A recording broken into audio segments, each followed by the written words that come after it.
Boa noite, meus irmãos, a graça e a paz do nosso Senhor e Salvador Jesus Cristo.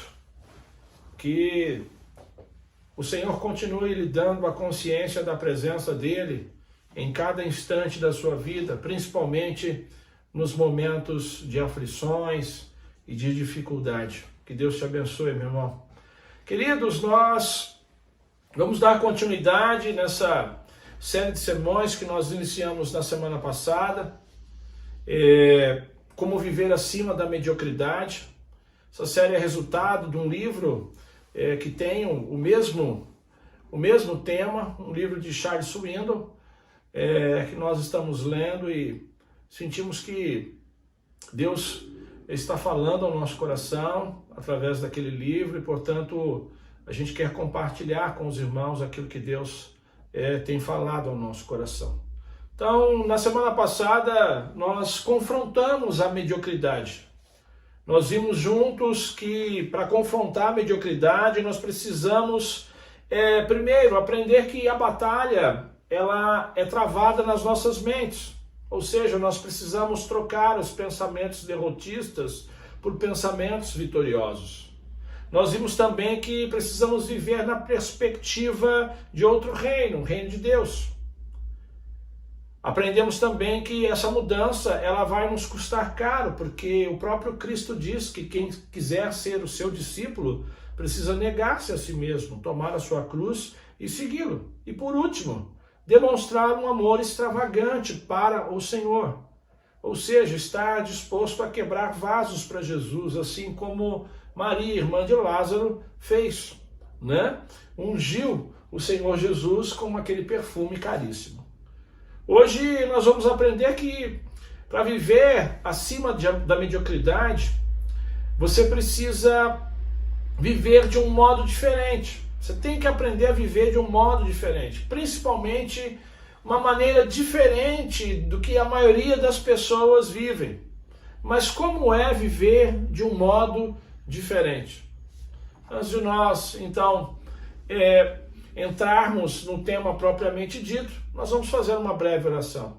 Senhor, nós mais uma vez queremos te agradecer, ó Deus, por essa rica oportunidade.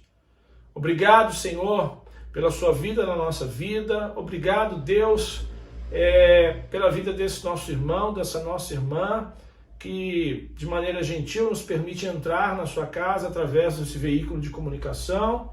Abençoa, Deus, abençoa essa pessoa, que essa palavra que está sendo lançada, de fato e de verdade, ela possa cumprir com o propósito para o qual ela está sendo enviada, Senhor. Que é de abençoar, que é de fazer esse homem, essa mulher, esse jovem refletir acerca da sua própria vida. Muito obrigado por tudo, Pai. Em nome de Jesus, que nós oramos, Senhor, e agradecemos. Então vamos lá. Vencer a mediocridade significa viver de um modo diferente. Como é viver de um modo diferente? Primeiro, quem vive de um modo diferente da grande maioria das pessoas tem visão, ou seja, eles aprendem a enxergar além da maioria. Queridos, quando nós conseguimos vencer a batalha que se trava na nossa mente, quando a gente consegue trocar os pensamentos derrotistas por pensamentos vitoriosos, nós não conseguimos mais viver ao lado daqueles que ficam boiando, daqueles que ficam marcando passo, daqueles que não acreditam na possibilidade de alçarmos voos maiores. de conquistarmos. Nós não conseguimos mais ficar ao lado, viver ao lado daqueles que não acreditam que a igreja do Senhor ela pode crescer. Enfim, nós não conseguimos permanecer ao lado de pessoas que não vivem como águias, mas como perus. Quem quer viver acima da mediocridade precisa atentar para um modo de vida que Deus planejou para nós, e não a maneira natural do mundo viver. Eu queria que você abrisse a sua Bíblia no Evangelho de Mateus, no capítulo 6, versículos 24 a 34, e preste atenção naquilo que o Senhor está dizendo nesse trecho.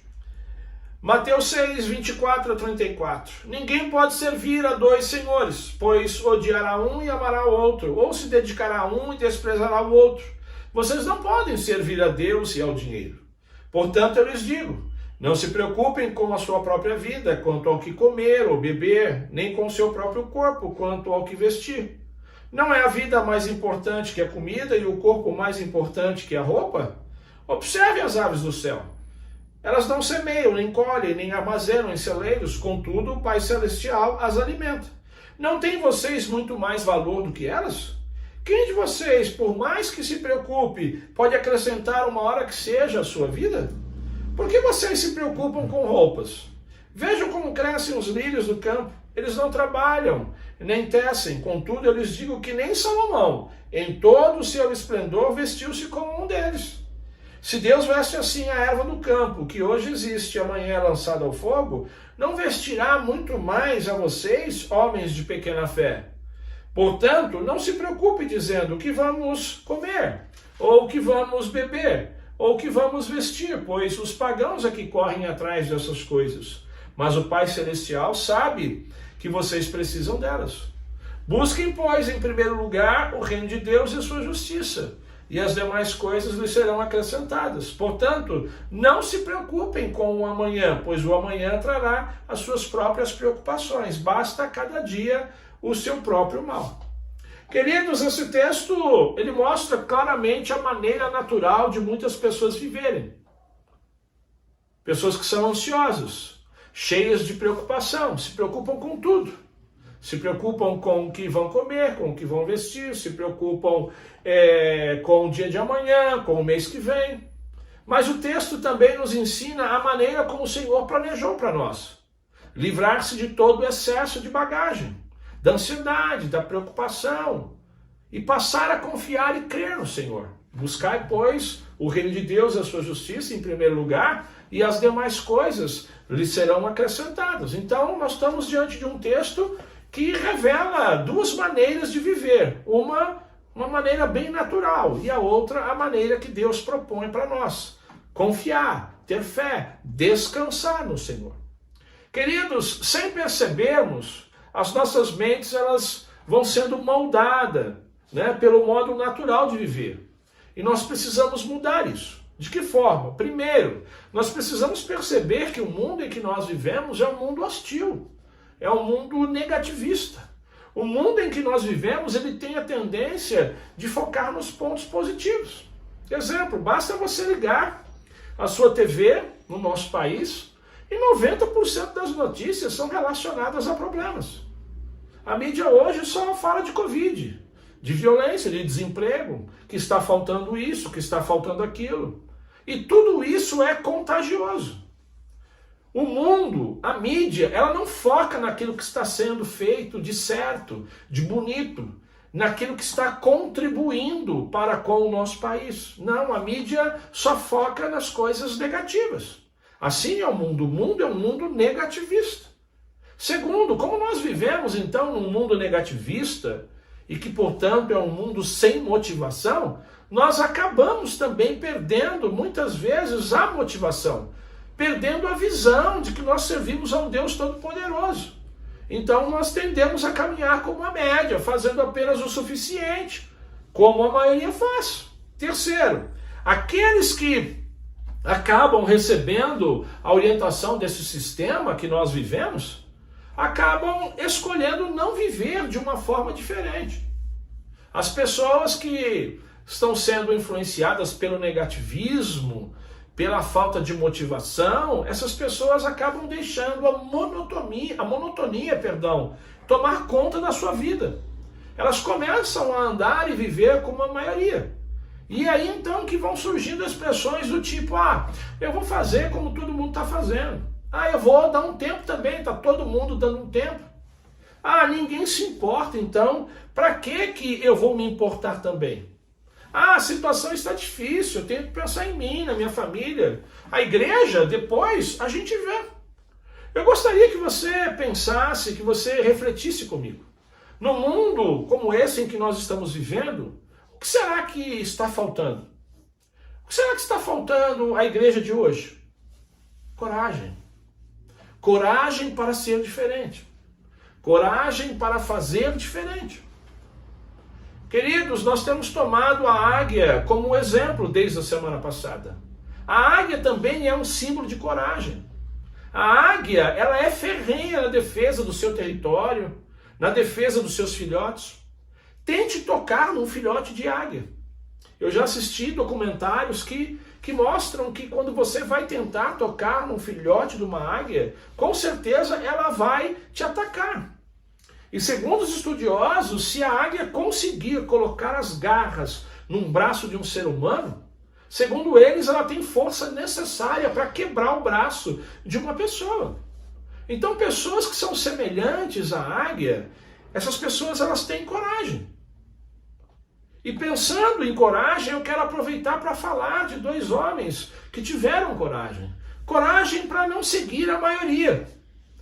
Eu queria que você, se você estiver me ouvindo e estiver alguém aí ao seu lado, diga para a pessoa que está do seu lado, olha, você precisa ter coragem para não seguir a maioria. Esses dois homens que tiveram coragem para não seguir a maioria foram Josué e Caleb. O leitor da Bíblia sabe que Deus ele havia prometido aos hebreus uma terra. Aliás, uma terra maravilhosa, uma terra que manava leite e mel. Após o êxodo dos hebreus do Egito, num determinado momento da peregrinação dos hebreus pelo deserto, Deus manda que Moisés escolhesse 12 espias para espionarem essa terra que Deus havia prometido em herança, a Israel. E esses espias, eles não eram qualquer pessoa. Os espias que foram espionar Canaã eram homens influentes no meio do povo, eram príncipes do povo. E detalhe, eles já tinham uma promessa de Deus. Deus já tinha falado que era certo que eles conquistariam a terra. Então, qual foi a missão que Moisés designou a esses homens? Queria que você abrisse a sua Bíblia no livro de Números, capítulo 13, versículos 17 a 20. Olha a missão que lhes foi designada. Quando Moisés os enviou para observar em Canaã, disse, subam pelo Neguebe e prossigam até a região montanhosa. Vejam como é a terra e se o povo que vive lá é forte ou fraco, se são muitos ou poucos, se a terra em que habitam é boa ou ruim, se as cidades em que vivem são cidades sem muros ou fortificadas, se o solo é forte ou pobre, se existe ali floresta ou não. Sejam corajosos, tragam alguns frutos da terra, era a época do início da colheita das uvas. Então essa foi a missão designada por Moisés aos 12 espias. Em nenhum momento Moisés disse a eles que dessem conselhos ao povo. Em nenhum momento Moisés disse a eles que eles teriam liberdade para dizer ao povo se o povo deveria ou não invadir a terra. Essa não era a missão dos espias. A missão deles era apenas fazer um reconhecimento da terra. Ainda Números 13, agora a partir do verso 21.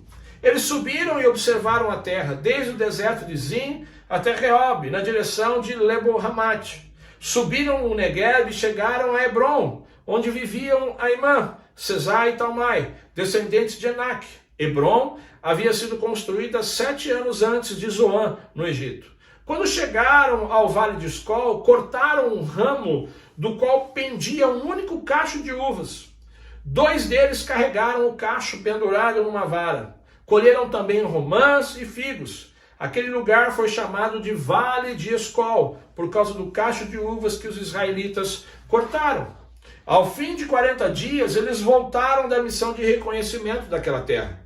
Eles então retornaram a Moisés e a Arão e a toda a comunidade de Israel em Cádiz, no deserto de Parã, onde prestaram um relatório a eles e a toda a comunidade de Israel. Eles mostraram os frutos da terra e deram o seguinte relatório a Moisés: entramos na terra a qual você nos enviou, onde manam leite e mel, aqui estão alguns frutos dela.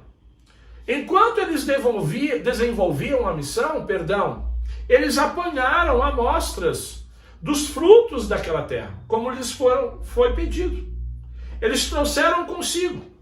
E aí então, quando eles chegaram ao acampamento, eles exibiram as uvas. Imaginem, 2 homens para carregar um cacho de uvas.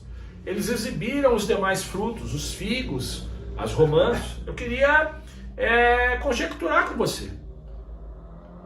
Pensar nesse momento, as pessoas observando aquele grande cacho de uvas, aqueles figos, aquelas romãs, as pessoas olhando e dizendo assim: nossa, que fruta maravilhosa, essas frutas devem ser tão saborosas. Mas enquanto o povo ficava maravilhado, excitado com aquelas demonstrações, veio um relatório negativo. Números capítulo 13, versículos 28, 29 e 31. Mas o povo que lá vive é poderoso, e as cidades são fortificadas e muito grandes. Também vimos descendentes de Enaque. Os amalequitas vivem no Neguebe, os hititas, os jebuseus, os amorreus vivem na região montanhosa, os cananeus vivem perto do mar e junto ao Jordão. Verso 31. Então os homens que tinham ido com ele disseram: não podemos atacar aquele povo, é mais forte do que nós. Conjecturando novamente, se eu estivesse lá presente naquele momento, eu estaria com vontade de gritar: por que vocês estão dizendo que nós não vamos conseguir tomar posse dessa terra? Deus já nos deu essa terra. Deus já nos prometeu essa terra. Ninguém pode dizer se nós somos ou não capazes de possuir essa terra. Vocês não foram chamados para isso. Vocês foram chamados apenas para espionar a terra. A terra já é nossa, porque Deus já nos deu como herança. Mas eles prosseguiram. Grande parte dos espias prosseguiram numa missão que não lhes foi dada. Versículos 32 e 33. E espalharam entre os israelitas um relatório negativo acerca daquela terra. Disseram: a terra para a qual nós fomos em missão de reconhecimento devora os que nela vivem. Todos os que vimos são de grande estatura. Vimos também os gigantes, os descendentes de Enaque, diante de quem parecíamos gafanhotos, a nós e a eles. Qual foi o resultado desse relatório negativo que a grande maioria dos espias entregaram ao povo? Números capítulo 14, versículos 1 e 2. Naquela noite toda a comunidade começou a chorar em alta voz. Todos os israelitas queixaram-se contra Moisés e contra Arão, e toda a comunidade lhes disse: quem dera tivéssemos morrido no Egito, ou nesse deserto. Por conta daquele relatório negativo, as pessoas agora acreditavam muito que jamais elas poderiam tomar posse da terra prometida. Queridos, o negativismo, uma visão pequena de Deus, uma visão restritiva de Deus, contamina as pessoas. A partir do momento em que grande parte dos espias entregaram aquele relatório negativo contaminou todo o povo. Por isso que nós temos que tomar cuidado com a nossa visão de ser igreja, a nossa visão como profissional. Você precisa tomar cuidado com a sua visão, porque a sua visão, se for uma visão negativa, ela vai contaminar as pessoas. Deus havia prometido a eles aquela terra. Como é que o povo poderia então dizer todas aquelas coisas? Como é que o povo poderia dizer, olha, era melhor que a gente tivesse ficado lá no Egito, ou que a gente tivesse morrido aqui no deserto, porque nós não vamos conseguir tomar posse daquela terra. Como que eles poderiam dizer isso? A falta de visão, meus irmãos, engole o ser humano. A falta de visão destrói planos, destrói sonhos. Queridos, quando o raciocínio natural ele se sobrepõe à fé em Deus, as pessoas começam a dizer que é impossível vencer gigantes. Quando o raciocínio natural se sobrepõe à fé em Deus, as pessoas começam a dizer que nós não vamos conseguir, que nós não somos capazes, que a igreja não vai crescer, que a empresa não vai dar certo, que transicionar a igreja para o modelo celular é algo impossível. E aí, para completar, nesses momentos onde o negativismo está sendo semeado, aparece pessoas com ideias criativas. Entre aspas, Números capítulo 14, versículo de número 4. Olha as ideias criativas que aparecem no momento onde o negativismo está sendo semeado. E dissermos aos outros, escolheremos um chefe e voltaremos para o Egito. Queridos, nós precisamos parar com isso. Nós precisamos parar de, de deixar de crer. Nós precisamos voltar a crer.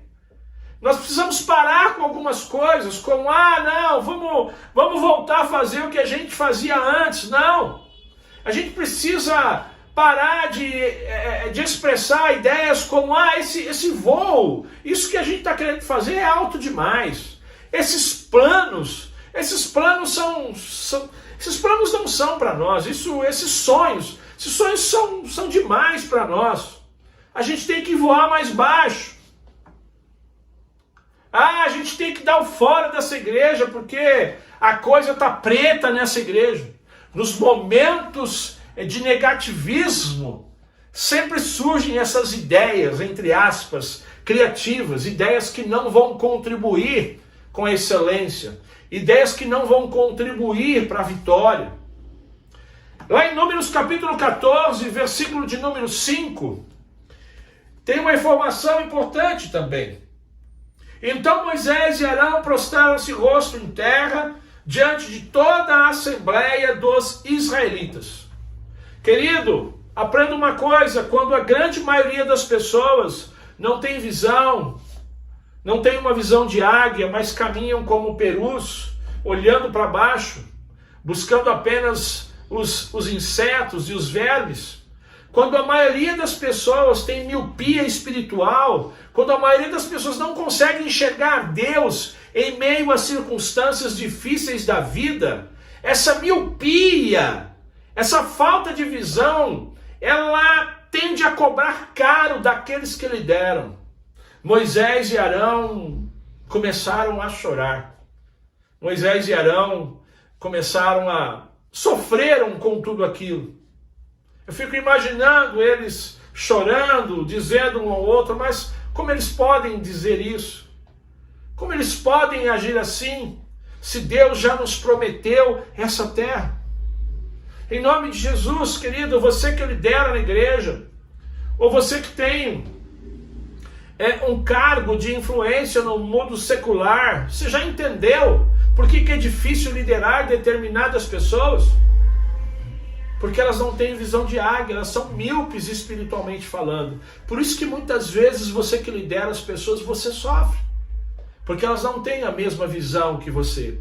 Elas não acreditam como você. Por isso você sofre. Mas quem quer vencer a mediocridade, quem lidera e quer vencer a mediocridade, quem é igreja de verdade, apesar de pagar um preço alto, essas pessoas não desanimam.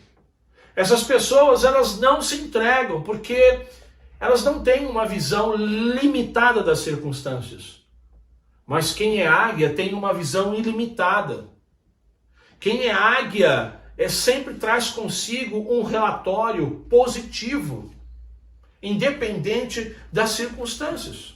Olha o relatório que aqueles homens corajosos, Josué e Caleb, trouxeram. Números capítulo 13, versículo 30. Então Caleb fez o povo calar-se perante Moisés e disse: subamos e tomemos posse da terra, é certo que venceremos.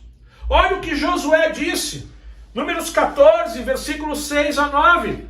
Josué, filho de Nun, e Caleb, filho de Jefoné, dentre os que haviam observado a terra, rasgaram as suas vestes e disseram a toda a comunidade dos israelitas: a terra que percorremos em missão de reconhecimento é excelente. Se o Senhor se agradar de nós, Ele nos fará entrar nessa terra, onde manam leite e mel, e a dará a nós. Somente não sejam rebeldes contra o Senhor, e não tenham medo do povo da terra, porque nós os devoraremos como se fossem pão. A proteção deles se foi, mas o Senhor está conosco. Não tenham medo deles. Aleluia! Que homens corajosos! Que palavras de incentivo diante do medo, diante do negativismo. Queridos, quando há visão, não há lugar para o medo. Quando uma pessoa tem visão, ela não tem medo. Quando uma pessoa tem visão, não existe lugar para intimidação na vida dela. Queridos, o tempo não é o tempo de medo, agora não é hora de ter medo.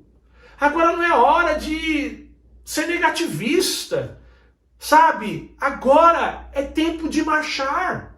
Agora é tempo de confiar em Deus. Agora é tempo de nós nos unirmos em prol da obra do Senhor e juntos destruirmos os gigantes.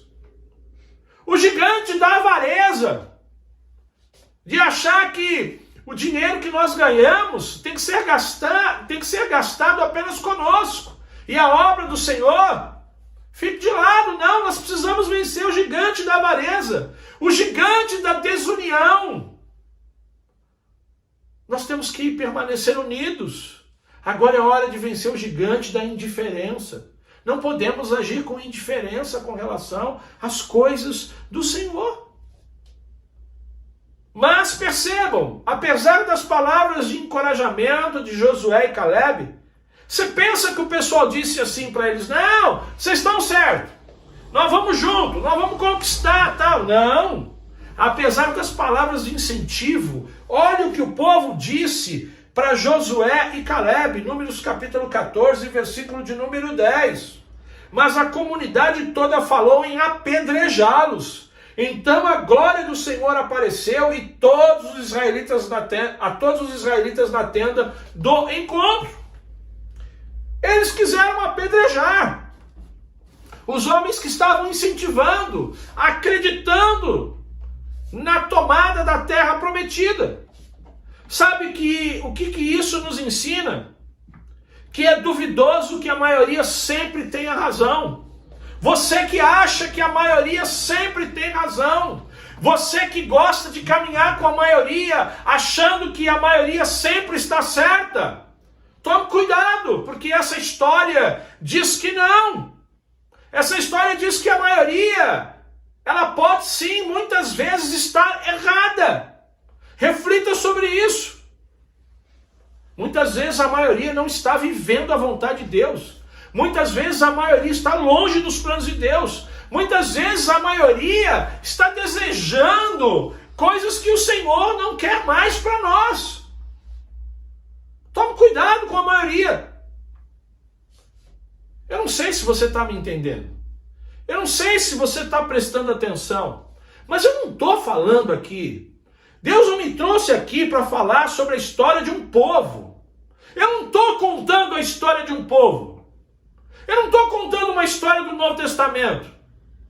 Deus me chamou aqui para fazer você refletir sobre o seu modo de viver. Deus quer te ensinar a conquistar, a vencer obstáculos na sua vida. A gente não está aqui contando uma história. Hoje, quando você diz para um grupo de irmãos que você está interessado em lutar contra os gigantes, Você está interessado em fazer discípulos para que a igreja do Senhor possa cumprir com a sua missão, possa crescer. Várias pessoas hoje vão tentar te desanimar. Várias pessoas vão dizer que você tem que cuidar da sua vida, do seu futuro, que você tem que se preocupar em estudar mais. É a partir daí que a ansiedade vai entrando na vida das pessoas e a paz vai saindo. É assim.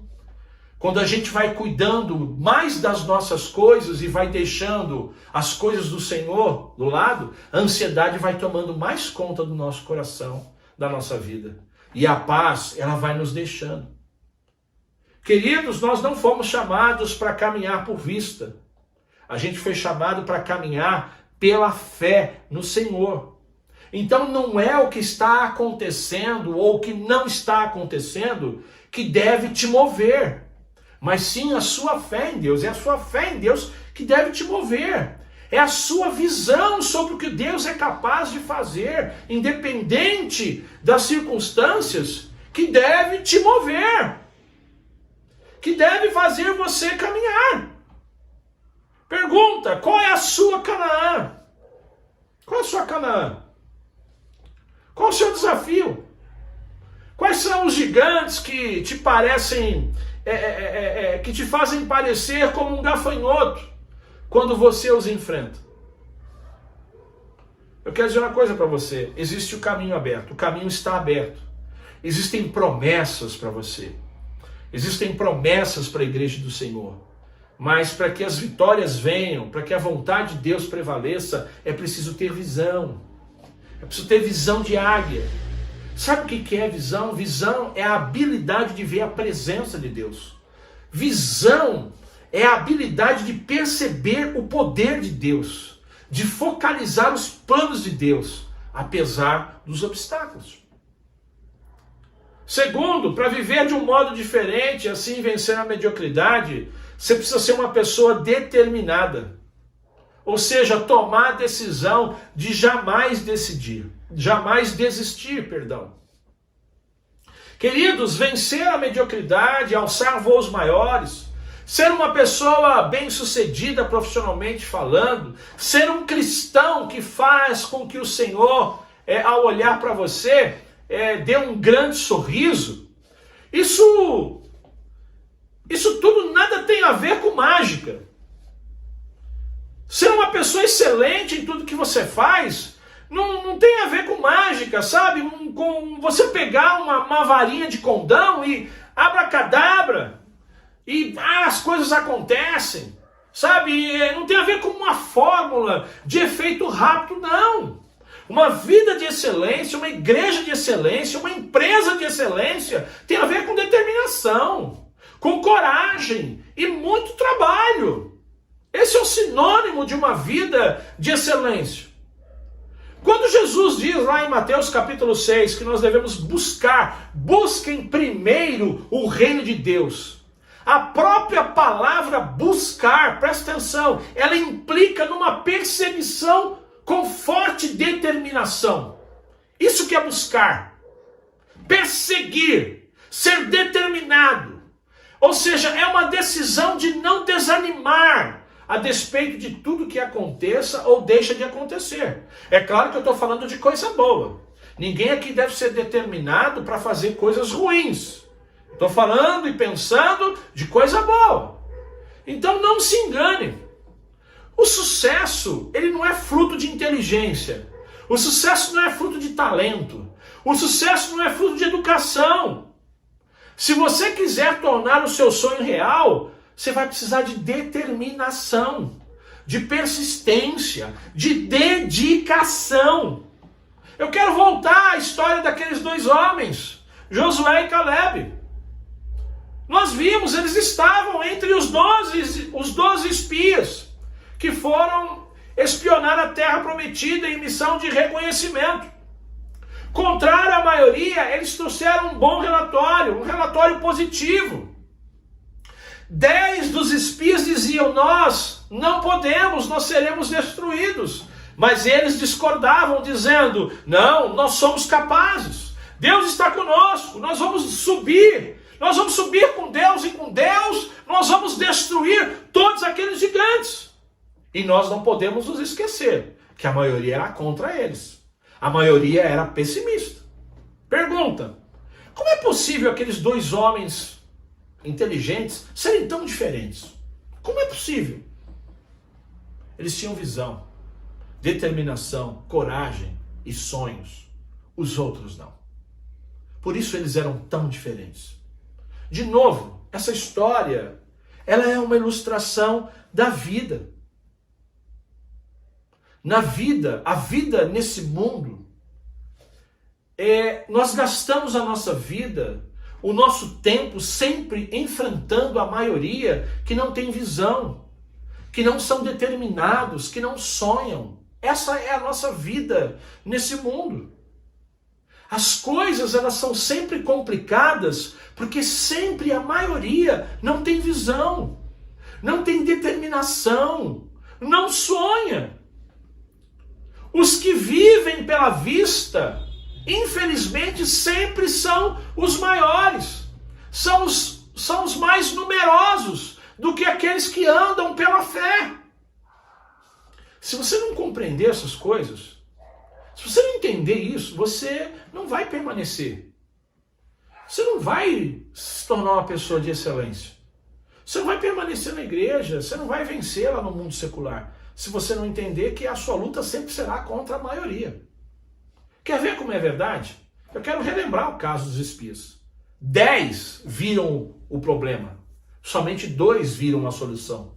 10 se impressionaram com o tamanho dos gigantes. 2 se impressionaram com o tamanho de Deus. 10 foram os que falaram que aquele plano não podia ser executado. 2 foram os que acreditaram que aquele plano poderia ser facilmente executado através do poder de Deus. Josué e Caleb, eles não eram tão mais inteligentes que os demais. Eles apenas possuíam determinação, coragem. Vamos recordar as palavras desses homens? Números capítulo 14, versículos 8 e 9. Olha só a palavra deles. Se o Senhor se agradar de nós, Ele nos fará entrar nessa terra onde mandam leite e mel e a dará a nós. Somente não sejam rebeldes contra o Senhor. Não tenham medo do povo da terra, porque nós os devoraremos como se fossem pão. A proteção deles se foi, mas o Senhor está conosco. Não tenham medo deles. Queridos, nós estamos falando de coragem, de determinação, em que pese toda a congregação na época ter dito que eles mereciam ser apedrejados. O que aqueles homens tinham? Eram gênios? Super-homens? Não. Eram homens de visão, de determinação, homens que sonhavam. Quando eu falo de sonho, eu não estou me referindo àquilo que acontece à noite quando você e eu, quando nós estamos dormindo. Eu estou me referindo a uma ideia, a um plano, a um objetivo que Deus colocou no meu coração. As pessoas que voam como águia, que vivem acima da mediocridade, são pessoas que sonham, que vão em busca de planos, que vão em busca de colocar em prática ideias, de viver a palavra que Deus colocou no seu coração. São pessoas que demonstram que receberam energia vinda de Deus, poder de Deus. Essas são as pessoas que conseguem atingir a excelência. Quais são os seus sonhos? Quais são as suas esperanças? Qual é a sua agenda, meu irmão, minha irmã?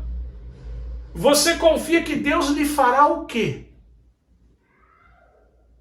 A vida de Josué e Caleb, esses dois homens, eles agradaram tanto a Deus que Deus protegeu ambos, de modo que eles não morreram no deserto. Você que não conhece a história, depois você lê Números capítulo 14. Toda aquela congregação, todos morreram no deserto. Ninguém entrou na terra prometida. Somente se safaram Josué, sua família, Caleb e a sua família. Quando nós temos visão e determinação para fazer as coisas, principalmente para Deus, Deus cuida da gente. Essa é a grande verdade. Deus nos esconde debaixo das suas asas. Determinação, sabe o que é? É você insistir em vez de desistir.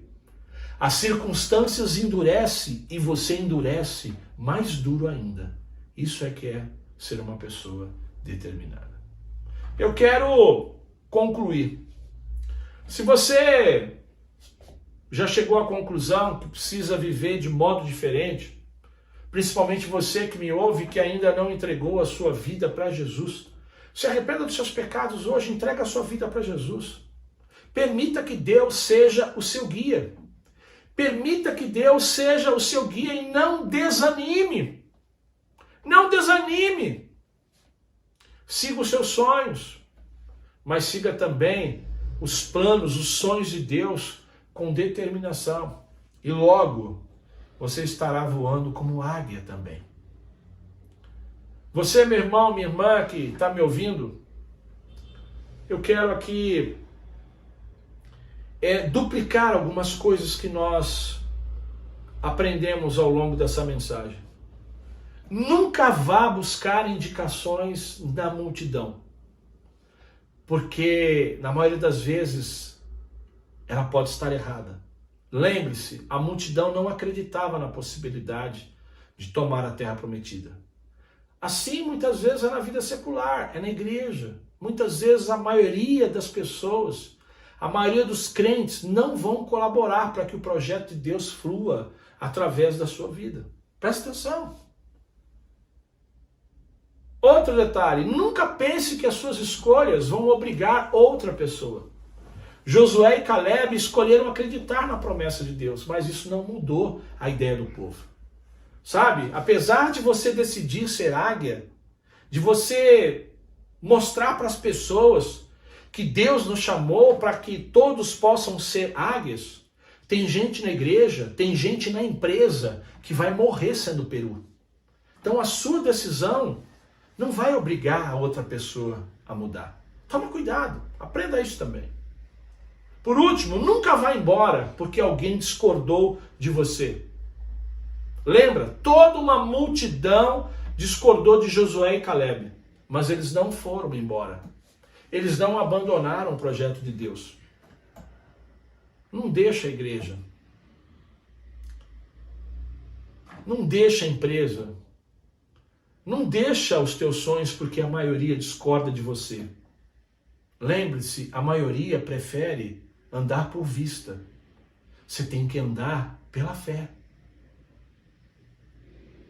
Se na vida secular ou na vida eclesiástica você é alguém que precisa da aprovação dos outros, você é alguém que precisa que todos concordem com você para você continuar caminhando, servindo ao Senhor, eu quero dizer uma coisa para você. Você nunca vai conseguir vencer. Você nunca vai conseguir liderar. Você nunca vai conseguir servir ao Senhor. Você nunca vai caminhar em busca da excelência. Porque às vezes na busca pela excelência, nós vamos nos sentir sozinhos. Eu imagino que Josué e Caleb se sentiram sozinhos diante daquele momento.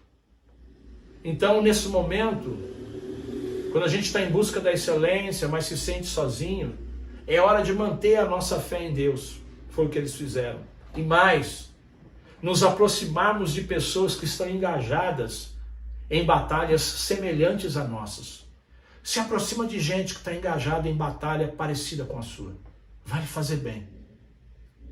Se você quer viver diferente, acima da mediocridade, você precisa pedir a Deus coragem. Coragem para permanecer firme até quando a maioria das pessoas discordarem de você. Se você quer viver de modo diferente, permita que Deus continue sendo seu guia e não desanime. Siga os seus sonhos, mas siga também os sonhos de Deus com toda a determinação. E logo você também estará voando como águia. Que Deus te abençoe. Que a graça do Deus Pai, o amor do Deus Filho e as doces consolações do Espírito Santo de Deus estejam com todos nós desde agora e para todos sempre. Amém e graças a Deus.